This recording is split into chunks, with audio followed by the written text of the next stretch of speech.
Seems like hot potatoes become a pretty popular game lately in the WWE. Welcome back, everyone. This is Jason. This is going to be my Night of Champions Fallout video talking about what happened at the pay per view and some of the stuff that happened the night after on that Monday Night Raw. And I'm going to try my best to stay on topic and not have it turn into a giant ADD session. Um, it took me a while to do this video because I didn't know if I wanted to combine what happened at the pay per view and Monday Night Raw into another topic discussion of what's going on lately with the WWE fan base. Um, but I decided I'm going to save that for another video. At least I'm going to do my best to. So try to stay focused on the results and what's going on, and try to keep my thoughts about what's going on with WWE fans lately and their love or lack of love for the product to another time. So, all right, here we go. Night of Champions 2014. Started out with Renee Young, Booker T, Big Show, and Alex Riley doing a discussion. And I really enjoy their discussions. I do miss Josh Matthews. He's been in the news a little bit lately, talking about, has he signed with TNA? Has he not signed with TNA? It looks like he has, but nonetheless, props to Renee Young for them putting her in this lead discussion slot. I think she's great. It's funny listening to her talk about stuff. Um, when she's doing these panel discussions before and or after pay-per-views, mostly before. I don't think they've done a lot of post ones lately. And then you hear her do color commentary down in NXT, and she's really different down there. She really is. She's a smart ass. She's negative. I mean, she sounds like a female version of Jesse Ventura or like JBL or something. It's really funny, but she stays pretty conservative, pretty straight laced on these pre-show discussions when it comes to the pay-per-views and stuff. But nonetheless, good discussion. And then we also saw the return of Christian in the Peep Show when he had Chris Jericho on, and that was humorous. If you've seen the memes out there floating around Facebook or wherever, these two in the ring going back and forth, kind of talking or taking jabs at each other. It sounded like Terrence and Phillip from South Park. Um, yeah, that was it was good to see Christian. It was, and I might go into a more lengthy discussion about him in another video if I find it necessary to. But the question is, you got to ask. It's like, is Christian done wrestling? Are they just going to have him featured in these in-ring sessions from now on? I guess he's been cleared to wrestle for quite a while now, and they just haven't used him. I don't know if they're not using him because they're afraid he's just going to get hurt right away again. Um, I'm trying to remember what the circumstances was when he was in the ring last. I think he was asking for one more match, and then the Shield jumped him, and then he was off of TV again. Uh, I'm trying to remember what it was that he was injured with. I think it was a concussion. I'm not sure. But yeah, we'll see what the future holds for him. He's back on TV, and that was good. So maybe that's the start of them trying to work him back into TV. Obviously, they don't want to just throw him on TV. He is a veteran. You'd think they'd want to do something significant with him. So we'll see. But nonetheless, good to see him back and going back and forth with Jericho pre-show. The Peep Show. And my predictions were so off. Oh my God, it's almost embarrassing. Sometimes they're right on, sometimes they're off. But it's not like, oh my God, it sucked. I'm never doing predictions ever again. No, I'm gonna still do predictions because it's fun. You like to, maybe this guy will win, maybe this guy will win. I was way off on this show, but it just shows that for me personally, the WWE can be unpredictable, and that's a good thing. You don't want to be right on everything and be like, oh, I knew that guy was going to win. That's not, if you're constantly right on that, that's not fun anymore. So, the mystery is good. So we kick it off with the tag team championship. Get the marbles out. The Usos versus Goldust and Stardust. I was 1-for-1 on this one, so that was a good start. I had predicted that Goldust and Stardust were going to win, and oh, my buddy Shadow's here. You want to get down? She wants to get down. She does not want to be a part of this. Fine, just go away. Usos lost. Started out with a great match, and I'm glad Goldust and Stardust won. And Goldust came out with some different paint. Holy cow! He's not doing the. I was gonna say Star Wars, but it's to pinpoint it more. It's like the Darth Maul makeup. I think that's what he's been doing lately, which is great. He's been doing so well lately. I'm not knocking Stardust. Cody Rhodes doing Stardust has been doing that so well lately. It's almost scary how well he's doing that. I mean, he's just really seriously unleashed something and completely reinvented himself. It's so refreshing to see him do that. And Goldust at his side, and those two being a real force in the tag team division in the WWE. Goldust is sober and he's doing so good. I'd say, in my personal opinion, he's doing as good as what Randy Orton's doing right now. I'd put him up there, seriously.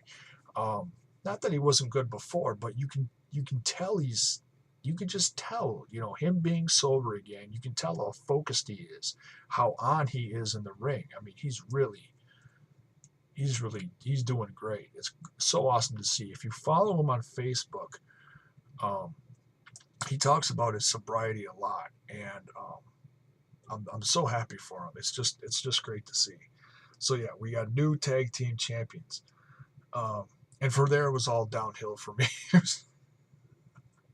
I hardly got any more of these right, but let's keep going. Cesaro versus Sheamus. I was hoping Cesaro was going to win.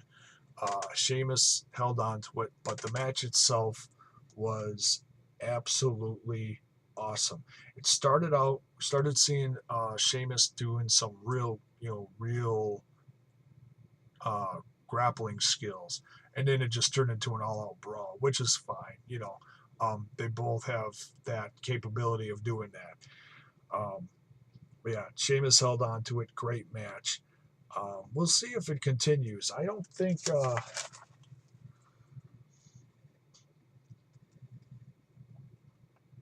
just reading my notes from Raw.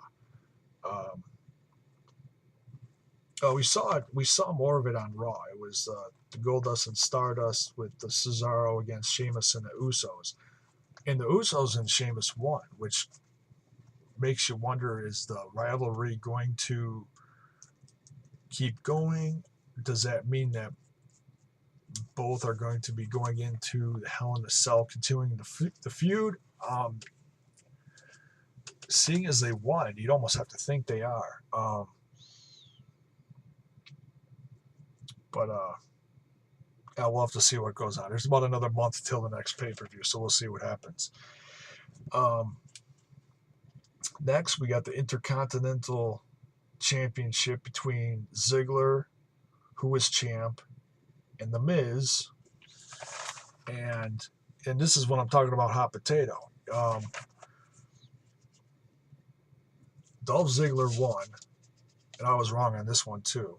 Or excuse me, Dolph Ziggler lost at the pay-per-view, and then the night after, Night of Champions, he won it back from The Miz, and that was a real shock.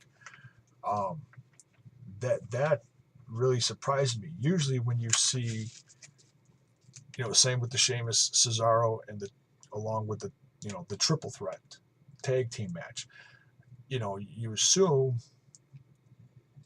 that when there's a rematch the next night, um, you're going to either see the same thing happen, maybe with a little swerve or something. But this surprised the heck out of me. So Ziggler's champ again. Um, who is going to be his next opponent? I don't know, but I'm glad Ziggler's champ. It's pretty funny. I haven't watched Main Event yet. I'm looking forward to watching that. I heard it was a good show, so we'll have to see what happens with Dolph Ziggler. See if the Miz was on there. I'm not sure. Um, then we had an update on Roman Reigns. It's such a shame. When I did my predictions, it was about a week and a half before the pay-per-view. So, at that time, we had no clue that Roman Reigns was going to be injured almost literally the night before, and they were scrambling to figure out what to do. Well, Rollins did a open challenge to the locker room, and one of the funniest parts of the night, and it didn't strike me as funny first, but when you think about it, it's absolutely hilarious. Dean Ambrose shows up, and that was kind of a given that he was going to come back. At least I was hoping he was going to come back. If not at Night of Champions, the night after, on Monday Night Raw. When someone special shows up, or a surprise happens and someone shows up, what do we always see? We always see a limo pull up. Dean Ambrose showed up in a taxi cab. That was hilarious. It's like, he's like, oh, screw the limo, we're taking a cab. Doesn't pay the cab driver, just leaves. That's the other funny part about it. It's, the cab driver's left sitting there like, is anybody going to pay me? Vince, take care of this, would you? Oh, that was funny. So a brawl ensues. And of course, the producers get involved, or writers, or security, whatever you want to call it. JB Noble, all those guys come out. Triple H comes out, and they literally hog tie him and take him away. And they pretty much did the same thing to him the next night on Raw. But I'll come back to that. I'm going to go through the rest of the Night of Champions card first, and I'll come back to Dean Ambrose, because how they played it out on Raw, I think, is just great. So yeah, no more Roman Reigns. That sucks. We got a brawl between Ambrose and Rollins to fill up some time. That was nice to see. Not an actual match. I'll continue on that in a little bit. We'll go back to the rest of the card here. Excuse me.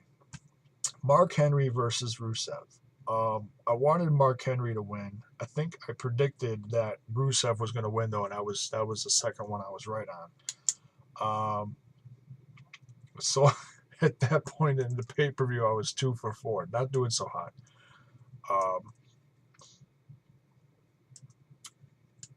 And then we saw another beatdown the following night on Monday Night Raw, and so you got to wonder, okay, obviously this is going to be done now.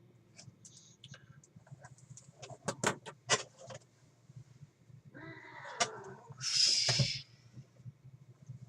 Come here, baby. I'll break up another fight. Start doing wrestling vids, and a fight breaks out right next to the computer. It's okay, baby. All right.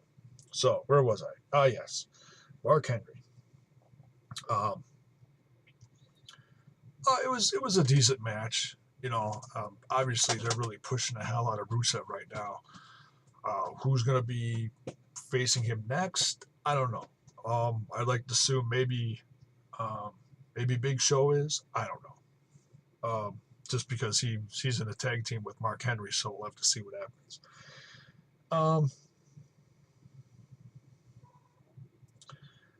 And yeah, he got beat the next night afterwards. He challenged him, and to just, Mark Henry, he's either, crying or drooling lately because he got knocked out by Rusev. I don't know. It's just embarrassing. But anyways,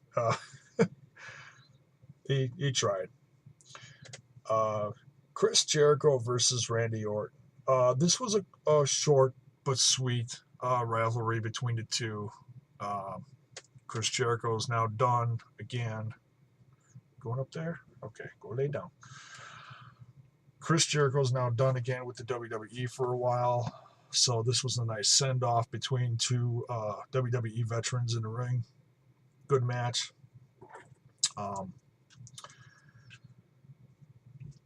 And this was another one I was wrong about. Randy Orton won. I kind of had a feeling that we were going to see Chris Jericho get sent away with a punt, like the old Legend Killer. But no, we just saw a regular RKO. Chris Jericho jumped off the top rope and caught an RKO in midair. That was pretty cool. As Cole would say, he says vintage Orton. Yeah. So that was good. A good back and forth match there. What's next for Randy Orton? I don't know. When are we going to see Chris Jericho again? My first guess would be, well, he tweeted something to the effect of, someone asked him when he's coming back. He said sooner than later. So maybe he's got it set up that Vince is going to bring him back. Royal Rumble. That's my guess. That'd be pretty cool. All right. So next we got Divas Championship. Wrong on this one too. Thought Nikki was going to win, but I'm kind of glad she didn't. Paige was champ versus AJ Lee and Nikki Bella. And I have to say, I was actually impressed with Nikki's wrestling. By no means wasn't anything like that shocking, but she did decent. She had some okay wrestling moves. She did all right. She did not stink up the match like I really honestly thought she was going to. But they're not the best female wrestlers in the world by any means. But this match reminded me that the Bellas are talented. It's just their acting skills need some fine tuning. Like the arguing between both of them is just, oh man, they just need to stop this already. Is it going to lead to a match between the two? I don't know. We'll have to wait and see. Hell in a Cell, yeah. Bella's in the Cell. That'd be great. That's what they're going to rename the pay-per-view too. Bella's in the Cell. I'll have to tell Vinnie Mac that one. All right. So, Nikki did not win. AJ Lee got the title back from Paige. 3-time Divas champion, and this is like the other part of the hot potato I was talking about. They've been going back and forth with this for a while, minus the Nikki section of it. But they've been doing, it's kind of like who can outdo the other better with the whole crazy scenario. They're both doing it well, but I think AJ's coming out on top as far as the crazy goes. Yeah, we'll have to see how long this rivalry goes, but they're doing it well. I think they're really doing it well, and that's why they're going back and forth so much, is because they are doing it well. Last but certainly not least, we've got the WWE World Heavyweight Championship. Much better match than was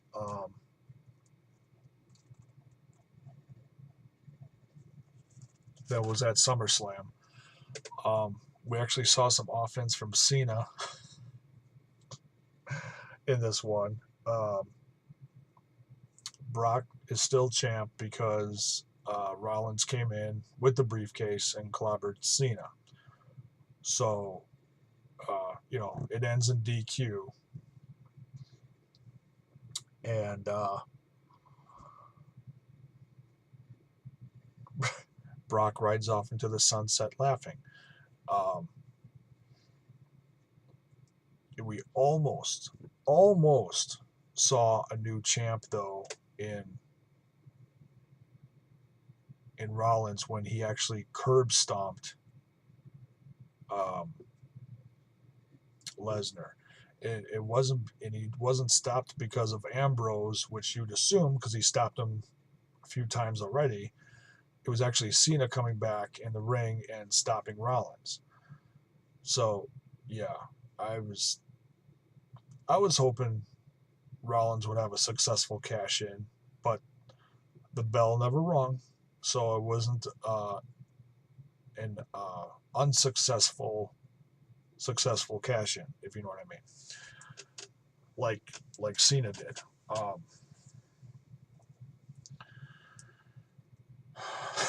So yeah, Brock's gone now, and there's been a lot of discussion online in the last few days as far as Brock Lesnar's health. Yeah, geez Louise, he looked horrible at the pay-per-view. You could play it back, you could watch it on the WWE Network for. No, I'm not going to even do that. Yeah, he was sweating like a pig. Jeez Louise, but he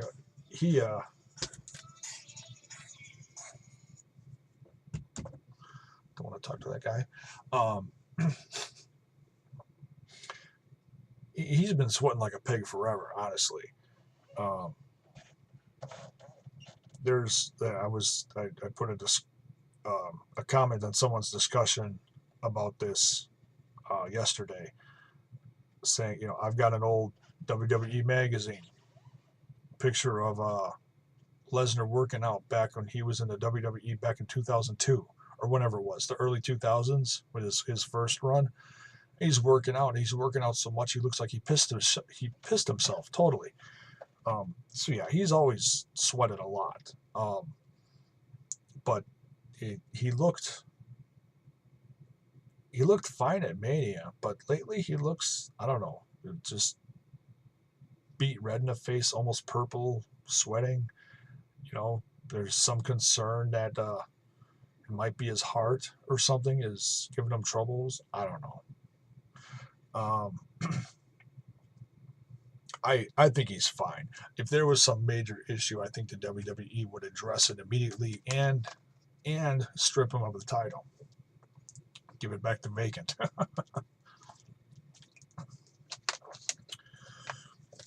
But we'll see. Maybe that's on this ongoing discussion for another time. We'll have to see what happens, if it's actually an issue or not.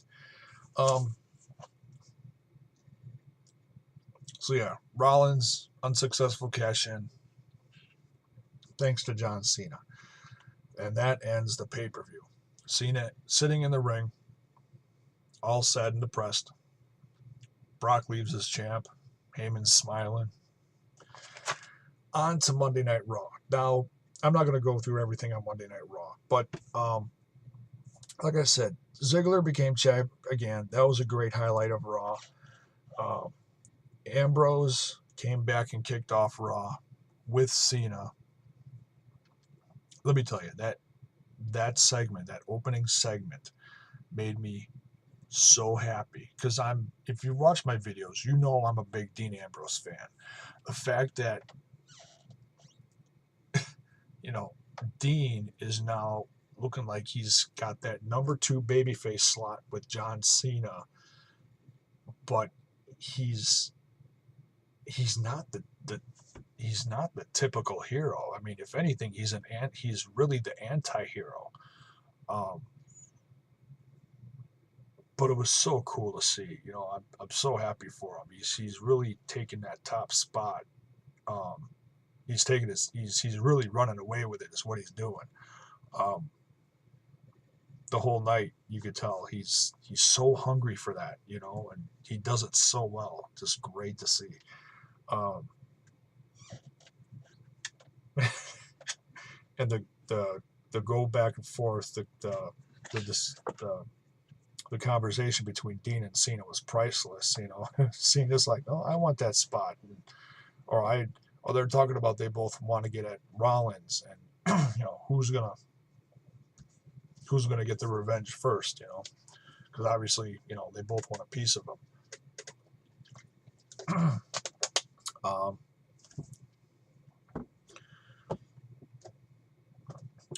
So Ambrose has a match with Kane. Rollins comes back and attacks him, and chaos ensues, and they lock up Ambrose in what looks to be like a broom closet or office or whatever. And then, you know, the rest of the night goes on, and ends up coming out. The match between Cena and Orton. Rollins and Kane are out there too, and what looks like going to be another hidden thing of, you know, cinder blocks.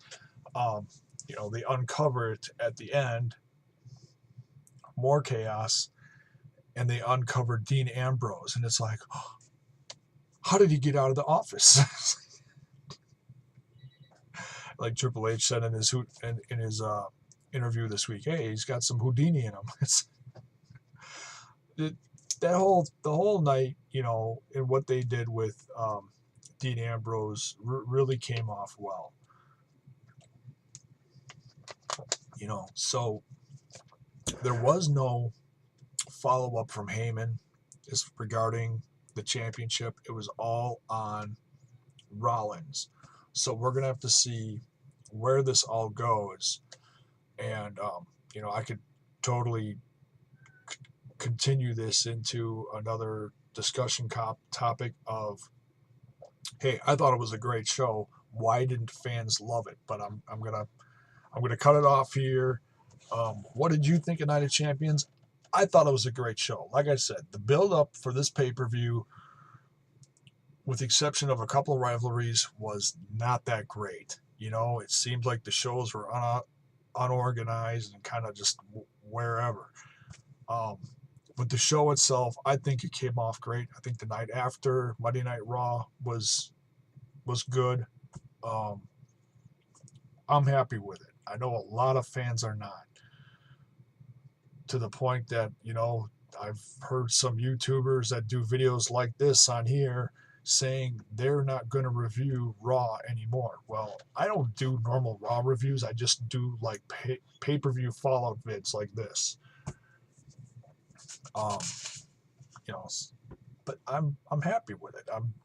Do I enjoy everything in the WWE? No, not everything in the WWE is my cup of tea. But overall, as a wrestling fan, I'm happy. Dean's back. The tag matches are decent. The Divas matches have been okay. I'm not saying all of them. Some of them do stink, but there are good ones, you know. So overall, with the product lately, it's decent. Night of Champions came off good. Not a fantastic ending. I really wanted Rollins to win. You know, as much as I'm rooting for Dean when he's going after Rollins to go get him, you know, just because I love the rivalry, I really wanted Rollins to cash in. So that's my thought of Night of Champions. Put in the comments below. Did you like it? Did you hate it? If you hated it, why? You know, just say, oh, the WWE sucks or whatever. Don't be a troll. Converse with me. Seriously. Put in the comments, what do you think? And don't just say, oh, it's boring. I don't have time for trolls. If you're going to troll, I'm going to block you, okay? You know, converse with me, seriously. You know, tell me if you liked it, great. Tell me why. If you hated it, tell me why. Talk to me, all right? Thanks for watching, guys.